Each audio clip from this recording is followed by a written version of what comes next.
So welcome back. We continue with a speech by Mr. Kayra Otaner.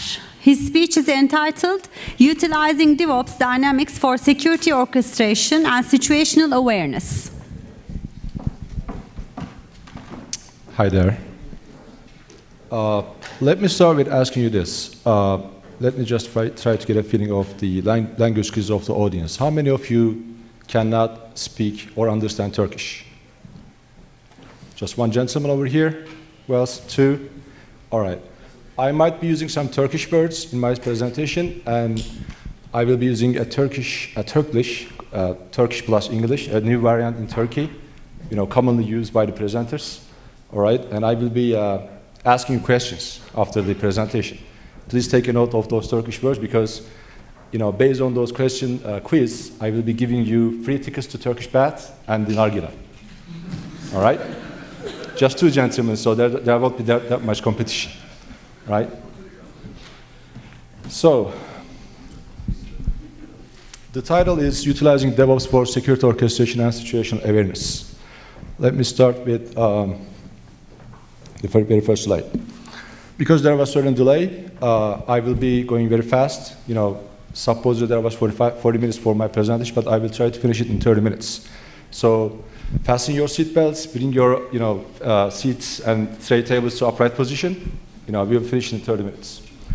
My name is Kayra Otaner, and I have been using Linux since 1994. That means I'm very old, all right? So 20 years. And I'm a huge Gen 2 and Linux from Scratch fan. My number registered in Linux from Scratch, 5893. I'm the author of first PHP and MySQL book written in Turkish. Actually, in any non-English language, that's the very first book written in, according to my information. Lived in New York City, saw the second plane hitting New York World Trade Center in September 11. Worked as the director of IT operations in New York City, Wall Street, mostly financial institutions.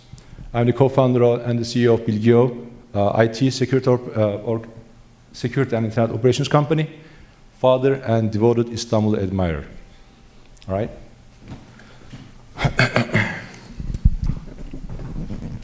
So, I will be talking about two main subjects. In the first part of my presentation, I will talk about cybersecurity, and the second part will be about how to get there using DevOps tools and orchestration tools. We will talk about zero trust and situational awareness. We will talk about defensive security. We will be talking about advanced person threat versus advanced persistent defense. And the second part, we will talk about how to get there using DevOps, using something we call SecOps. All right, emergence of app-driven infrastructure, what is SecOps?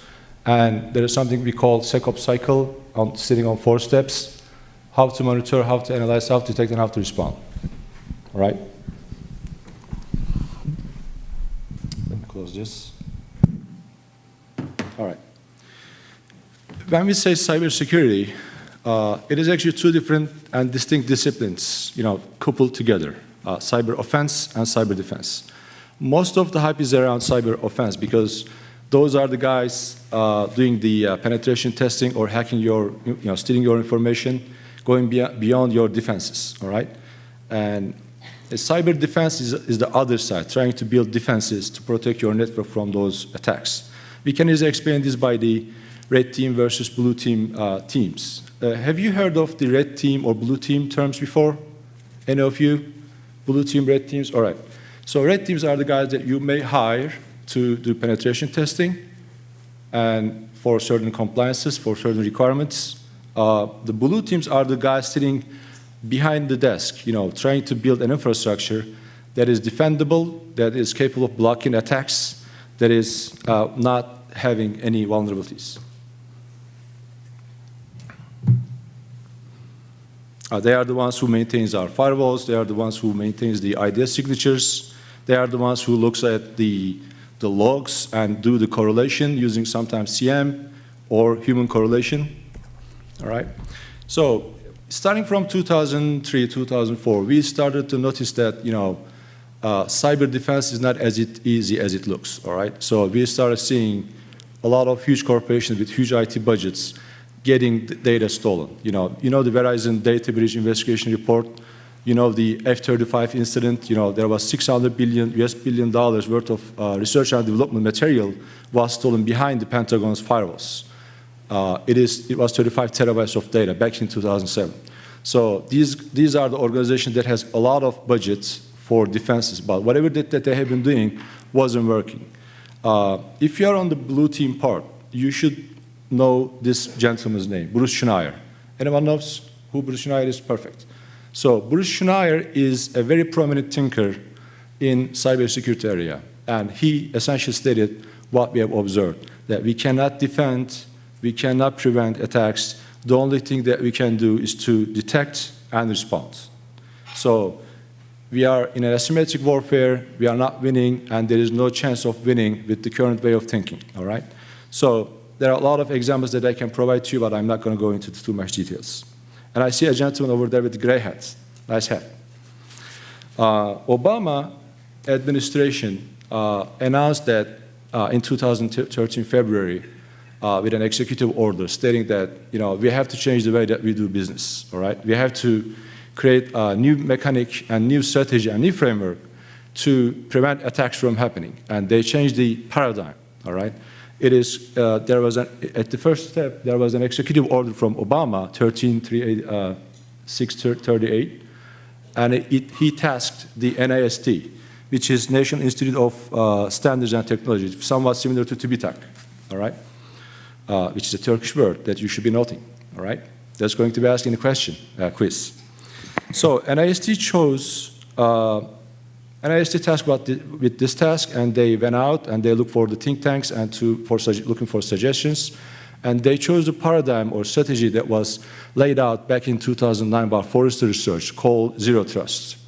They get that Zero Trust methodology and they built something called Cybersecurity Framework, which is somewhat, you know, in terms of the layout, it looks like PCI or ISO 27001. But it's a framework that is required by the mandatory to federal and government organizations back in the US. I'm not going to go into too much details about what Zero Trust is, but there are 5 pillars of Zero Trust, all right? Zero Trust is on 5 pillars. We will go and talk about 3 of them heavily throughout the presentation, but let me go through all of them first. We have to have, in order to have Zero Trust network, we have to have all resources are accessed in a secure manner regardless of location. That means SSL, SSH, TLS, even behind the firewall. So you cannot, you know, terminate SSL in your NetScaler and then, you know, go plain text to the behind. You have to have SSL all the time and SSH all the time. Access-based control is on a need-to-know basis and strictly enforced, which is privileged access monitoring, essentially. Verify and never trust. But there is this saying in States, trust but verify. In Turkish, güven temkine, güven kontrole mani değildir. Türkçesi. Verify and, I don't know if it's proper Turkish translation, but still, I heard this term like a couple of months ago. So, verify and never trust. Never trust anyone, but keep verifying that statement that was provided to you with that third party. And the very major difference in the Zero Trust paradigm is, when you compare it to the previous paradigms, it says inspect and log all traffic. So far, we have been inspecting all the traffic that is passing through our network, right? We have the IDS infrastructure, we have the signature, we have the virus definitions, and we have been looking, sniffing the network and trying to catch if there is any malware activity or any malicious activity going through. Now it says we have to inspect and also log all traffic, which is what? Full packet capture. You have to store the information that is going through your network. That's one of the major changes in Zero Trust. And it says network is designed from the inside out. I'm not going to go into too much details about that. All right? That was the theory part. In practice, what it means to have a Zero Trust. There are 2 types of networks, Zero Trust network and non-Zero Trust network, or trusted networks. On the left, you will see trusted VLAN infrastructure. It's a very high-level overview of what we have in Zero Trust network, right? On the left, we have the firewall outside, all right? And we have the switch closer to the application, all right? So if Web 1 application, which is the same type of application, needs to talk to another web application, which is the same, Web 2, they need to be in a segregated VLAN, VLAN 99. They can go freely between those two servers without any ACL blockage or any segregation. That's called VLAN broadcast domain. So we are in the same broadcast domain. We can freely talk to the other hosts within the same subnet. But this is trusted VLAN, which is not what we will be talking about today. In zero trust network, we have the switch, firewall getting closer to the application, all right? In order for an application to talk to its neighbor, it needs to go through a firewall ACL. So it's going to allow only port 80 and port 443, which is HTTP and HTTPS traffic, and not allow anything else. So if port 80 or 443 is okay, it's passing through the switchback and coming back to the other server. All right. So the main thing that we are having interesting part over here is that, though, the firewall is coming closer to the application, which is the thing that we have to protect, right? So the reason why we are having this is that, though, there was a lot of, when you look at the successful attacks, there was a lot of lateral movements, going through the same IPs within the same subnet and passing from one server to another server. So that's called lateral movement, and there was VLAN hopping, right? So essentially, they are removing that lateral movement capability and reducing the gap between the firewall and the application by bringing firewall to the application. What if we can bring the firewall even closer to the app and create a micro perimeter? What if we can bring it closer, right? So on the left, again, the same, non-zero trust, trusted VLAN infrastructure. In the middle, zero trust. On the right, still we have the zero trust, but this time we have the micro firewall strictly tight, around the application and the port, and wrapping it so that it directly talks to the switch, but it's controlling the access, which is what? Jailed environment or containers. We will talk on that later. There was a transition from, a jargon has changed because we have, whatever we have been doing wasn't working. So CERT, Cyber Emergency Response Team, right? It transitioned from response team to readiness team. You see the URL, uscert.gov. It says, I'm not sure if you can read it, United States Computer Emergency Readiness Team, readiness. So once you start talking about the, things that you are responding to a situation, that means you are late. We don't want to be late. We want to be ready for things that is going to happen anyway, right? So the jargon also has been shifting from responding to getting ready, because no matter what we do, we will going to get hacked. So we have to close the gap between the opponents and attackers and ourselves. So we have to be practicing Sackups, essentially. There is one more Turkish word for you, ince belli bardak. Writing it down. Only two gentlemen over here. So why am I speaking in Turkish, English then? Three gentlemen? All right. Four? All right. Yani niye Türkçe konuşmuyoruz ki o zaman?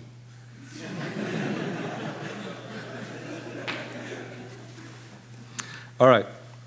I got, most of my influence from the armed forces. All right. If you're in cyber defense or in cybersecurity, you have to look for armed forces and the way that they think, their mentality, the way that they approach to the problems. All right. This is U.S. Army again. I have huge respect for Turkish Army as well, and same goes for the U.S. Army. So without the defense, there is no offense. You have to have, just like the armed security forces, you have to have people dedicated to protect, defend, and the fight. The fighting forces is not required in a corporation because you don't have to have internal penetration testing guys to test the other side, the other companies. You have to have internal teams to protect yourself. So even in this statement, we see that without the defense, there is no offense. You cannot protect yourself if you don't have any defense. And there is also another good Greek saying that if you want peace, get ready for war. Very, very cool sentence. So because we are in the DevOps conference today, my point on DevOps is slightly different. I will talk about that in a bit. The thing with the DevOps that is for sure is that no one fully knows what it is, right? And I guess throughout this event, yesterday and today, most of the presenters have slides explaining what DevOps is.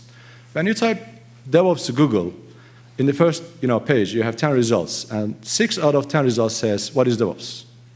So there is no consensus on what DevOps is, right? But if I type, I'm not sure if you can see it, information security, Google gives me a definition of what information security is, right? And Google knows what information security is. If I type cloud computing, I get cloud computing definition. But when I type DevOps, I just see what is DevOps. So I don't get an answer. So no one knows. And it's, it is the moment of truth. Emperor has no clothes. DevOps is something that is air, right? DevOps, most of the jargon around DevOps is from developers' perspective. From the looks of the word DevOps, it's coined from two words, development and operations, right? But most of the jargon around DevOps is from developers' perspective, right? Developers love it because it makes their life easier, right? It is code, it is building, planning, release management, deploying, operating, monitoring, testing. None of them are related to operations. As with most of other things that makes the life of developers easier, that makes the system administrator's life harder. So if something is good for developers, that means it's bad for system administrators. And I'm from the system administration camp. I'm a sysadmin myself, and that's why we came up with something. I'm sorry, let's go back. From our perspective, system administrator perspective, DevOps is building systems that manages other systems, so I don't need to manage other 10,000 systems. So I build systems. We don't have that many people in our organization, not even here, not even in the States, not even here in Turkey. We lack capability and skill set, right? Not many people knows how to build systems. So we build operating systems. We build systems that operates and maintains the rest of the systems, right? From DevOps, from system administration perspective.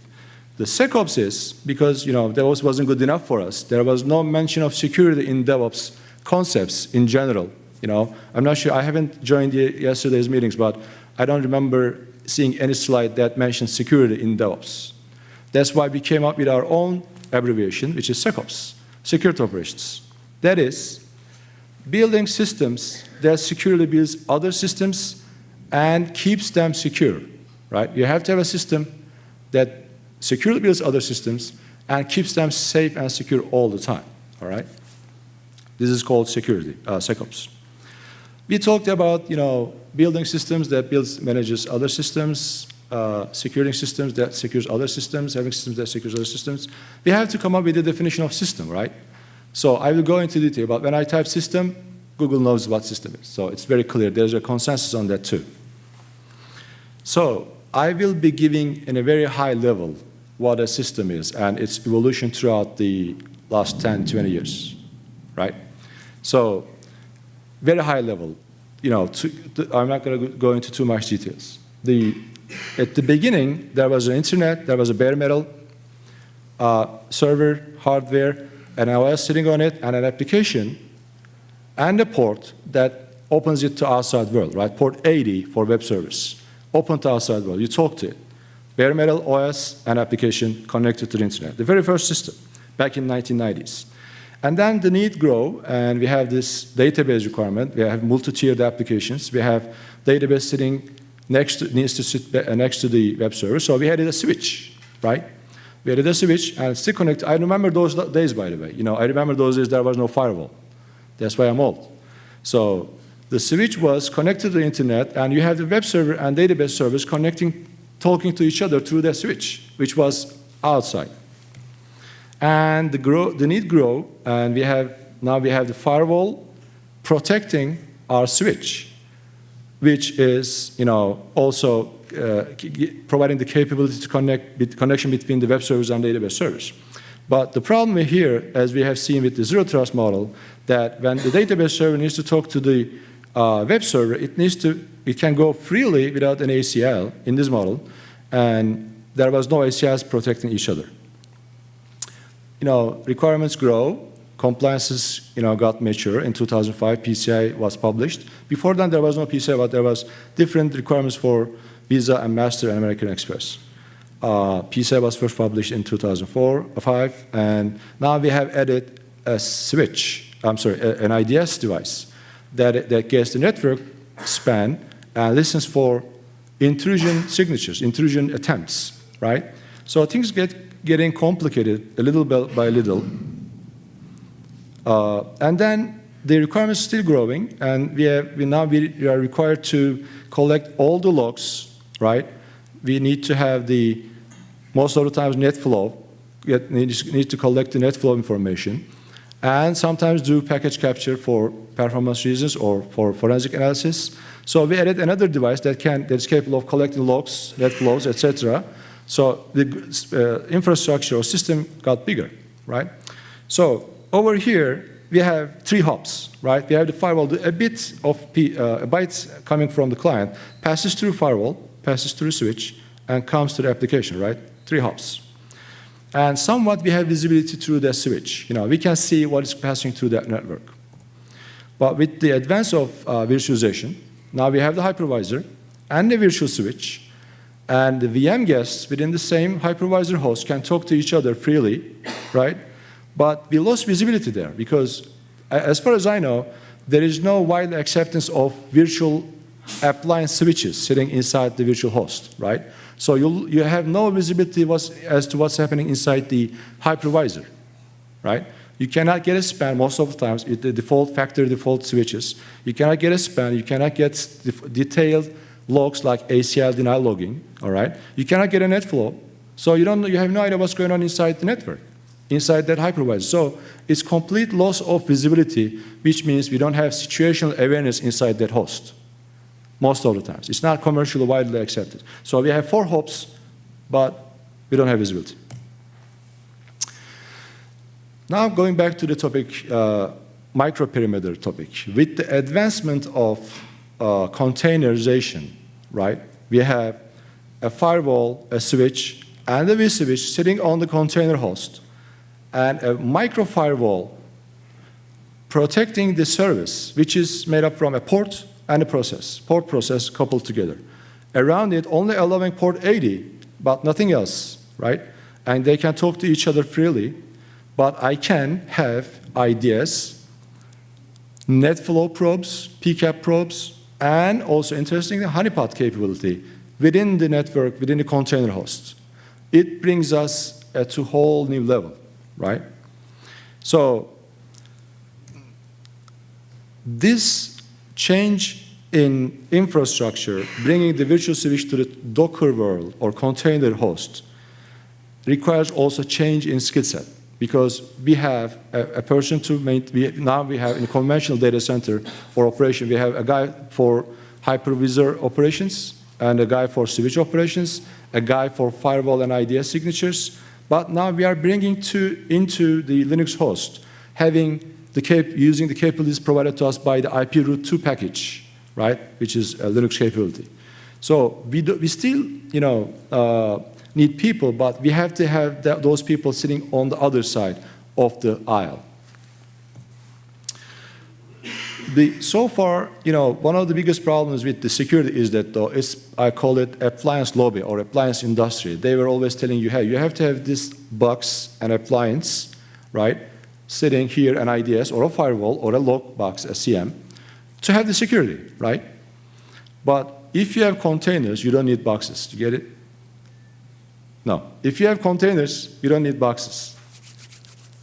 That's a joke that I came up with. But, boxes are small, containers are big, right? So we are focusing on protecting application, right? Focusing on protecting application, which is a port and a process, rather than the OS, which is somewhat similar to this. I will going to go in Turkish. Cemaati ısıtmak, cami değil. Right? So hit the congregation, not the mosque. If you look at this metaphor, it explains it very clearly, right? We have been, if you have the technology back 50 years ago or 30 years ago to direct the heat source towards the people, we don't have to heat the whole building. Think about almost 3,000 people, capacity is 3,000 people, and you have to heat the whole building, right? Back then, we didn't have technology to target the heat towards people. But now we have the technology to directly heat people instead of heating the whole building, right? So it's more energy efficient, it's more smart, it closes the gap between the person and the heat source, microperimeter, right? So we have directly connecting and hitting people, directly connecting, protecting the application and the port. We don't have to worry about the other stuff, firewalls, etc., layers and layers and layers, right? So we are bringing it closer to the application and just protecting what is most important from our perspective, from blue team perspective, right? I changed the order of these slides, but there's this one sentence over here. Getting the Docker, getting the containers, moving towards containers is not going to make things easier. We're going to make certain things easier, but not many things. We still have to have the processes to operate our environment in a secure manner, right? So from security perspective, from blue team perspective, we have something called Sackup Cycle, which is the main topic of this presentation. I might have gone too fast, but still, all right. So it's just on 4 steps. We have been doing this throughout the time. So we had this back in 1990, in 2000, 2010, we still have it. So Docker didn't change it too much. But we have more capability and feature skill set nowadays. So we have to monitor, right? So you have to monitor your important files. From PCI terminology, it's called data at rest, right? You have to monitor your databases, logs, OS, critical files, and all other important files for your application, right? You have to monitor your network, right, which is IDS. You have to collect PCAPs, net flows. With the Zero Trust, we are increasing the requirements over there. We have to monitor our network thoroughly, right? And you have to monitor your people, because that's the weakest thing. You have to have this privileged access monitoring systems in place to monitor your people as well. Monitoring is not just for the systems, it's also for people. You have to know what your system admins do, because their credentials can get stolen easily, right? So you have to have SSH keystroke loggers for Linux, screen recorders for Windows, and also you have to monitor the state of your OS, patch levels. If you don't know what your state of OS is in terms of patch levels, most probably your adversary is going to use it to attack. You have to have the Apache patch, of course. Analyze. Analyze is the big hype. We have the CMs and doing the animal detection, blah, blah, but I trust human correlation more than anything else, all right? You have to analyze your past data, going back till at least 6 months, not just looking at yesterday, 48 hours a week. Go back to 6 months ago all the time. Look back what happened back then, because you may have noticed something that happened, you may correlate it to something that happened yesterday, which is very important. This is a process. You have to use big data in your arsenal. You have to use certain tools. I'm not going to go into too much details about that. But you have to use big data tools to store whatever you have, throw everything you have, whether it's logs, application logs, system logs, firewall logs, web log analytics, PCAPs, NetFlow, whatever you have, and store it and create a big silo, right? Organize routine meetings, weekly health checks, daily health checks, right? If you don't have these habits, if you don't analyze your systems this way, you will fail as a blue team. Right? Try to discover your patterns by yourself, by eye. Use them to create static detection algorithms. Know your organic patterns. Most of my clientele knows what organic patterns is. Start with static alerting, signature-based, volumetric, or threshold, and use CM and anomaly detection systems to create further detection algorithms, all right? Scan your network for vulnerabilities, have your network penetration tested. All right? Respond is the part that you will not going to be successful most probably. Respond is something that is very hard, that requires very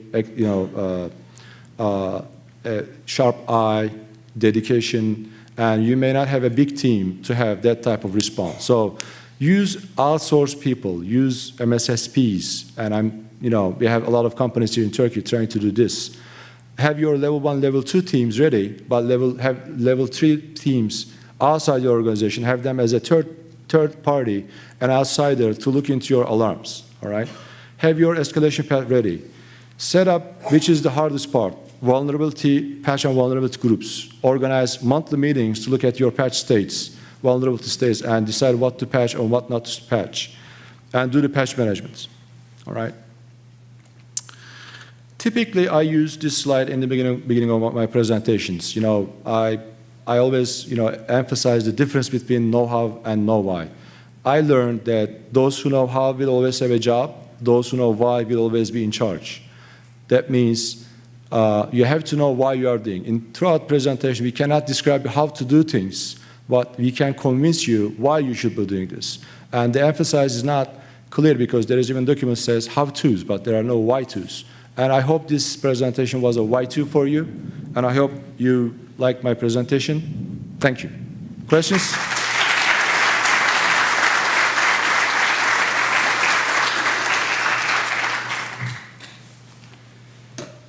Any questions? I have questions. My question is ready for my non-English speaking, non-Turkish speaking people. Gentleman's over here. No one interested in Turkish bath? Hookah? İnce belli bardak, tea? Any questions? Türkçe isteyen, Türkçe sormak isteyen var mı? Teşekkürler.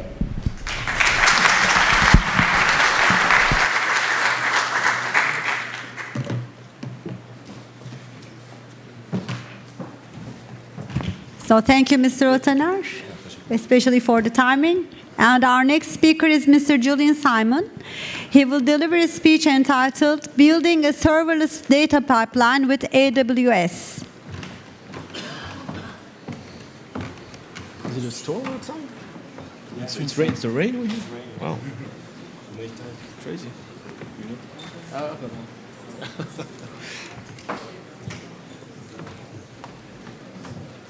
Thanks. I can take this one. Are you gonna use? Are you gonna use this one? Yeah, just in case.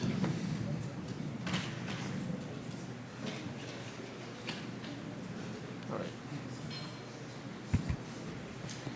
Good morning. So looks like it's a huge storm out there. So hopefully that's not bad news. All right.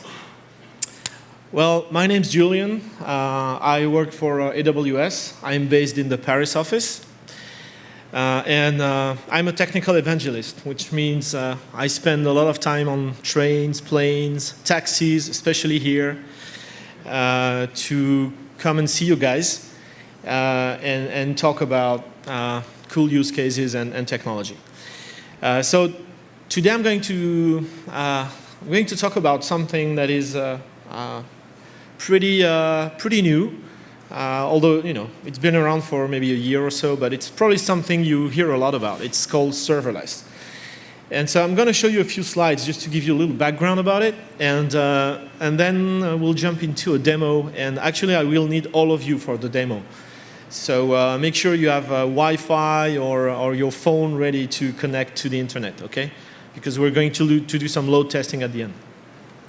And it never crashed so far, so let's see if Istanbul can actually crash my demo. Anybody has seen that slide before or that sentence before? No server is easier to manage than no server. So, whoops, sorry. I can't translate that to Turkish, I'm sorry, but what it means is that the easiest server to manage is actually when you have no servers, right? Yeah, makes sense, right? And that's that gentleman, Werner Vogels, is the CTO of Amazon, and God knows he has a few servers to worry about. Who is actually running ops here? I mean, who's actually in charge of servers and data centers and working on nights and weekends and being on duty, etc.? All right, a few people. All right. So you guys know what I'm talking about, right? Waking up in the middle of the night because that MongoDB server is down, or because you know what I mean, right? Well, they all go down. I'm not picking on MongoDB specifically. So okay, that's a fun sentence. It kind of makes sense, but what is serverless? So serverless is getting rid of servers, and in the case of cloud infrastructure, it means getting rid of EC2 instances, getting rid of virtual machines.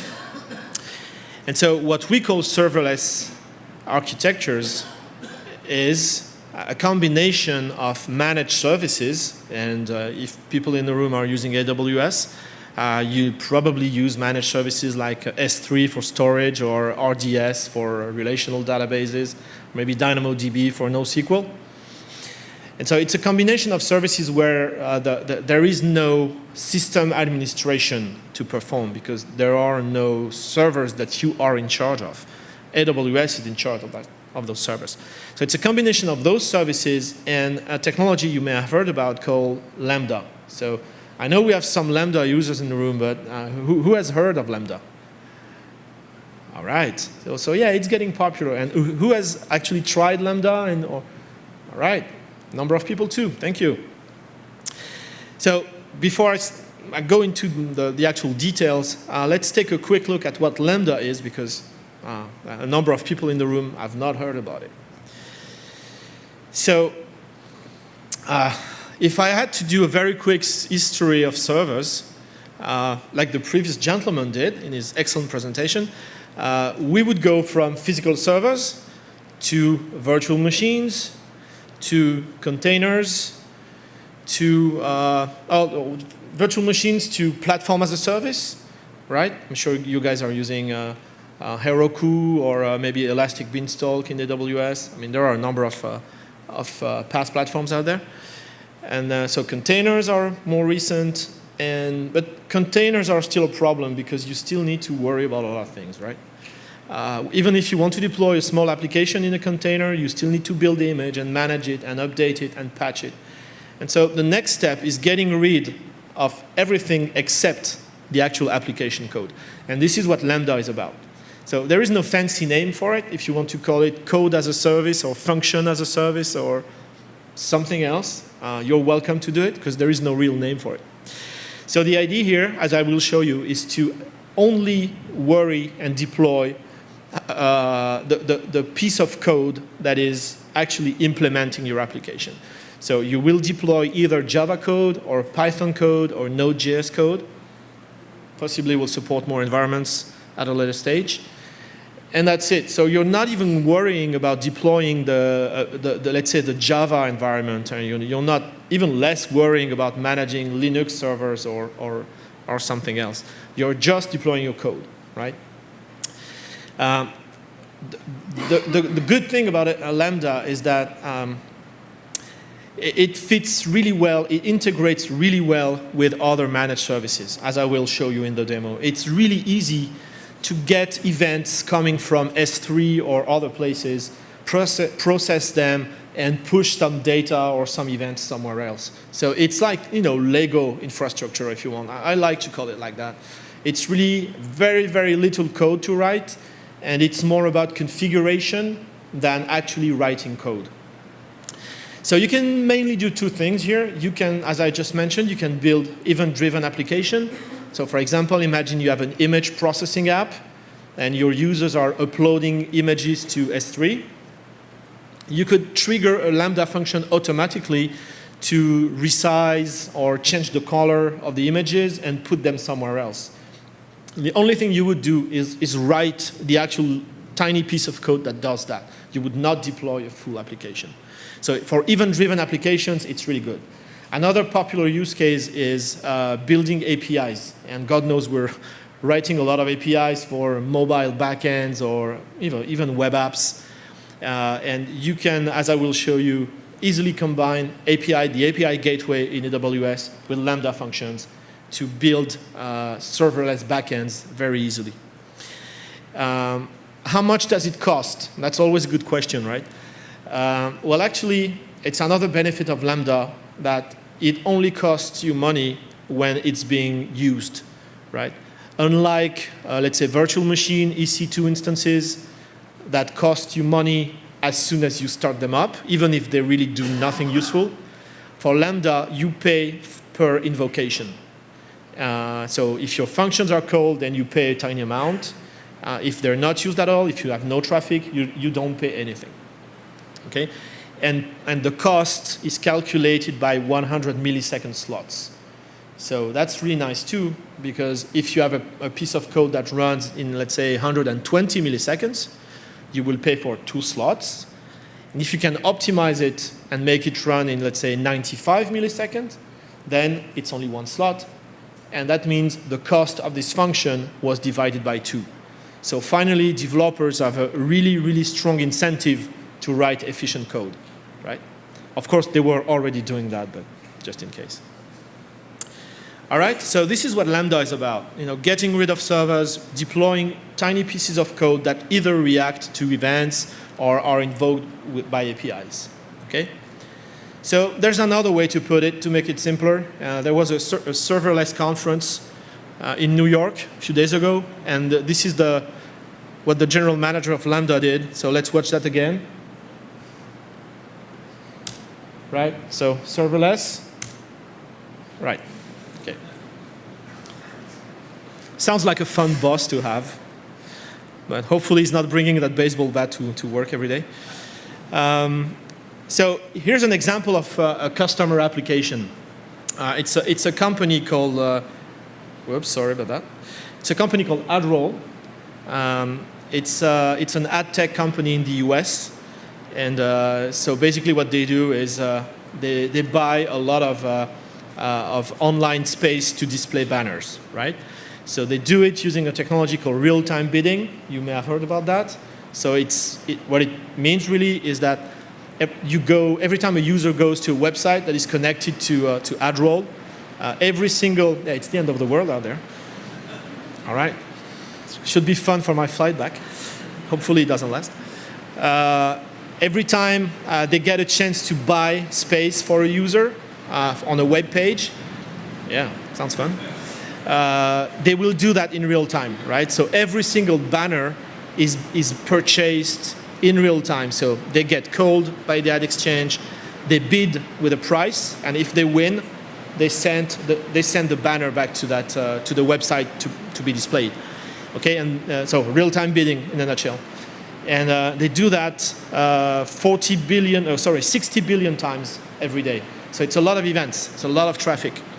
So they have a bidding infrastructure in multiple regions in AWS, and all of that stuff goes into Lambda, right? And so they have Lambda functions to process those billions of events and store data into DynamoDB and other places. So Lambda is really, can you still hear me? Wow, all right. So Lambda is really, it's not a toy, that's what I mean. It's not a toy, it's really in production. We have many, many customer references. If you have questions on that later on, feel free to ask, okay? All right, so this is what we're going to do today. And actually, it's kind of a typical problem to solve, right? Something's wrong here, sorry. What we're trying to do here is we're trying to build an API that is going to be invoked with some data. So we'll use some dummy data for the demo. And that we want that data to be logged in real time to a system that makes it available for, let's say, web applications, right? So when I say real time, I mean really, really fast. So let's say well under a second, right? I want the data to be logged to a backend. In my case, I will use DynamoDB. But I also want that data to keep following the pipeline, and I want the data to end up in another storage system where I could run, let's say, MapReduce jobs, or I would do analytics. I would do batch processing on it. Okay? So it's fairly typical to do that. And so usually what would you do? I mean, with normal systems, so you would have your web app running on a web server, and you would log to syslog or log files. I mean, Apache or Nginx or whatever. Okay, so you will log to files, and of course you could move those files to your filer for batch processing, etc. But if you want real-time processing as well, it's slightly more complicated. So I'm not saying you can't do it. I'm saying, all of a sudden it becomes a huge project to take that data and put it both in a real-time system for analytics and in a batch processing system for machine learning or something like that, right? So what we're going to do here, so we're going to go through all those steps. I'm going to show you real quick how to do that with some examples, and then we'll run the demo. Okay, so we'll go first. So my API is public. It's on the internet. it's exposed by the API gateway that plugs into a Lambda function, and the Lambda function writes to Kinesis. Kinesis is a messaging system, highly scalable, very good for real time in AWS. And then I've got the second Lambda function listening at the other end of Kinesis to pick up the messages, write them to DynamoDB. So that's the very fast part of let's say the real-time part of the pipeline. And then when stuff is written in DynamoDB, that's going to trigger a third Lambda function, right? It's like a SQL trigger. It's a similar mechanism. And that Lambda function will pick up the updated lines, the new lines, and write them into Kinesis again, a variant of Kinesis called Firehose, which is very simple, as you will see. And at the end of Firehose, I have S3, where I will see my files being delivered, containing all the events and all the data. Okay? So you can start thinking about how many lines of code I need to do that and how many actual servers I need to do that. Okay? So let me show you. Of course, I'm going to show you the AWS console and how to do that. But I want to stress one point is that, of course, you can automate all that stuff. And specifically, you can, everything I'm showing you here, you can create using the AWS API from the command line or from one of our SDKs, Java, PHP, .NET, Ruby, whatever. So for example, this is how you would create the DynamoDB table, okay? So I'm not going to go through all the parameters. It's not really important today. But in one line, I'm adding a new table into DynamoDB.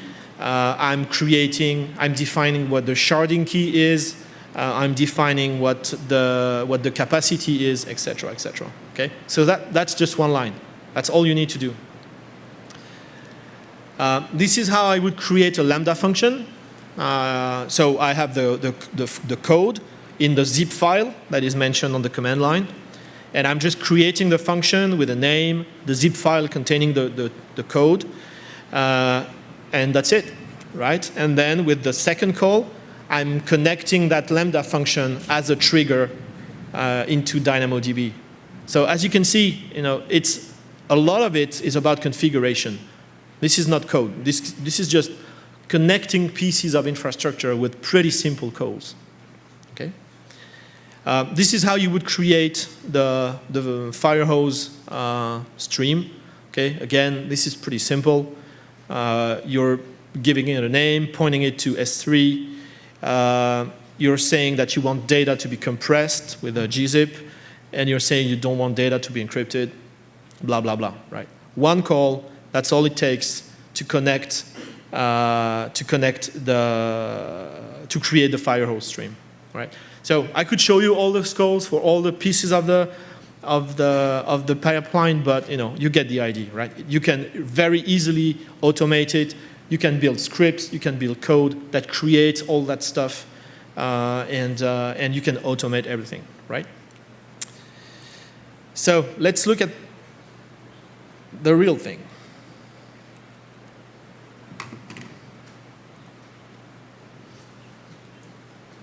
Can you still read in the back, or? Yeah? Okay, thanks.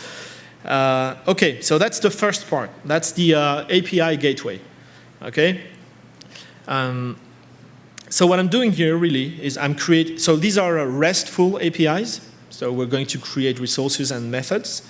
So I created a logger resource, and I defined a post method on that resource. And so what I'm doing here really is I'm posting data to the API, and what that means is I'm really posting it to a Lambda function because I integrated a Lambda function with the API on post, right? And you can see that function here, write to Kinesis, okay? So here I'm keeping it really simple, but with the API gateway, you could do authorization, you could have tokens, you could do encryption. It can get as complex as you need it to be. Here, it's a very simple API that just takes the post parameters and passes them to the Lambda function, right? So this is the one you guys are going to call in 5 minutes, maybe 10. Okay, so here's the first Lambda function.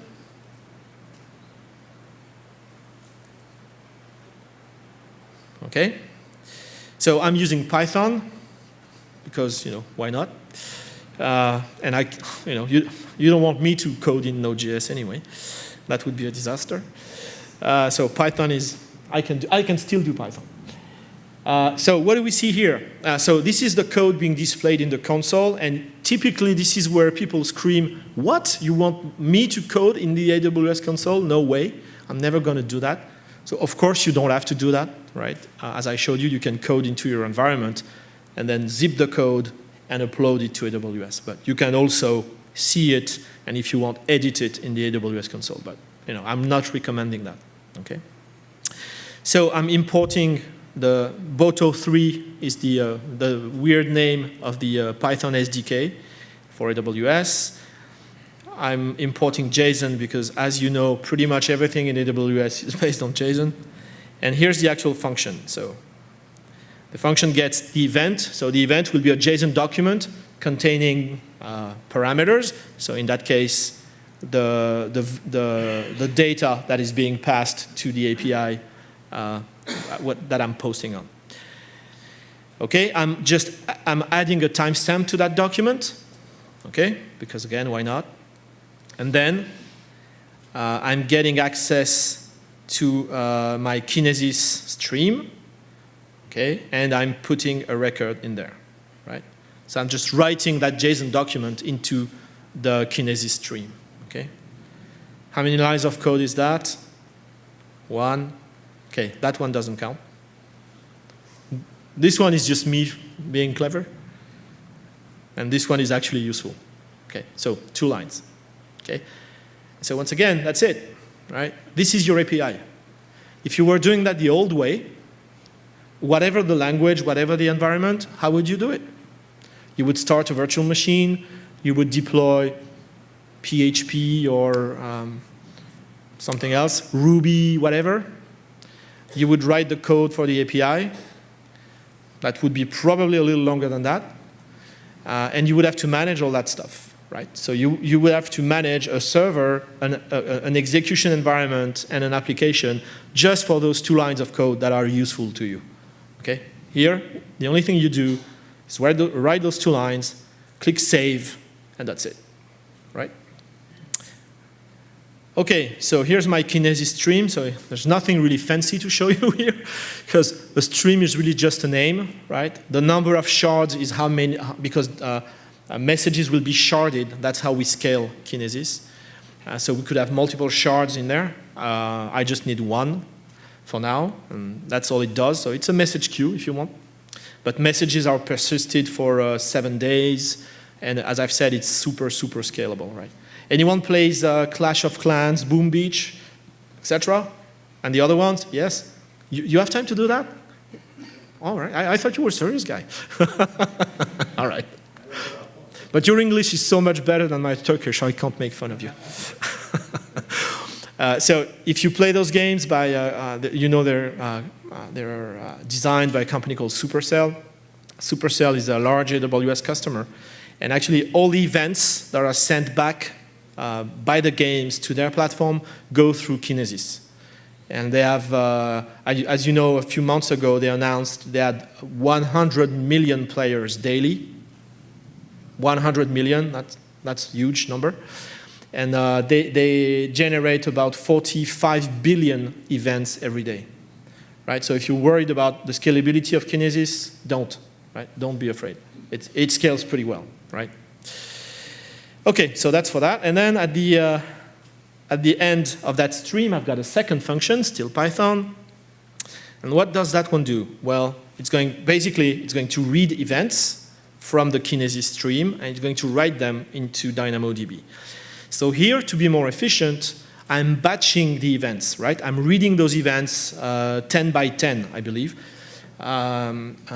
Because it's a bit of a waste to say every time an event is written, I'm going to read it and write it to DynamoDB, right?